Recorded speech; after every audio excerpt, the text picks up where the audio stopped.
E agora vamos ao comentário de política com Bob Fernandes. Bob, boa noite. Boa noite, Gabriel. Boa noite, Bob. Estela. O ministro Celso de Mello deu uma aula ao desempatar a votação sobre a questão dos embargos infringentes. Aula para quem acompanha o julgamento com sede de justiça e é leigo, mas também aula para seus pares.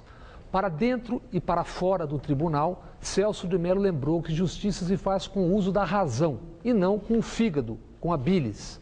Não se faz justiça com ódio, ressentimento e frustração, mesmo que de origem legítima, como se dá no cargo da larguíssima e secular impunidade brasileira. A aula foi para bem além do tribunal, do direito e da disputa política. Uma aula para uma sociedade que cobra punição com razões para tanto, mas que se recusa a reconhecer responsabilidades que são também coletivas. O ministro falou com a autoridade de quem tem sido implacável na aplicação de penas no julgamento da ação 470, o chamado mensalão, e de quem, podem anotar, continuará sendo implacável na sequência do julgamento.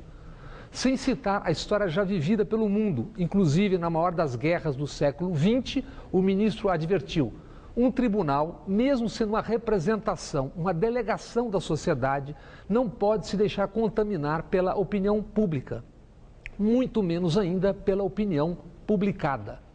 Até porque depois desse julgamento virão outros, julgamentos que envolverão outros políticos e outros partidos. Alguns dos que hoje acusam, amanhã serão réus. E então, só então, defenderão racionalidade na aplicação da justiça. No ambiente poluído e amesquinhado da política brasileira, qualquer ação ou opinião que contrarie um lado das arquibancadas provoca fúria, instiga o ódio e o ressentimento do outro lado. Política é também paixão, mas política se faz com grandeza, se faz com ideias, se faz na troca, na capilaridade com a sociedade e não ouvindo e instigando o que há de pior na sociedade. Nas últimas eleições, em grande parte do tempo, o Brasil deixou de debater o seu futuro. Perdeu-se tempo assolando os piores instintos na busca de votos. De maneira geral, ideias cederam espaço a discursos medievais carregados de rancor e recalque. E isso se espalha e se espalhou. As redes sociais, a internet, por exemplo, são democráticas na essência, acolhem ao menos os que podem ter acesso. Captam de maneira ampla os sentimentos, entre eles a irritação com a secular impunidade.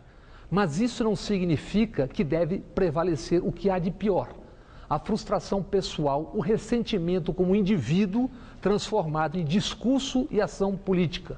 Discurso moralizador que não resiste ao espelho, e muito menos à história dos partidos e de indivíduos. Por isso, histórico o voto de Celso de Mello. O ministro julgou e seguirá julgando os réus da maneira mais dura que permitir a lei. A lei, não o ódio, o rancor. Justiça se faz com lei. De psicose, quem trata é a psiquiatria, a psicanálise. Boa noite.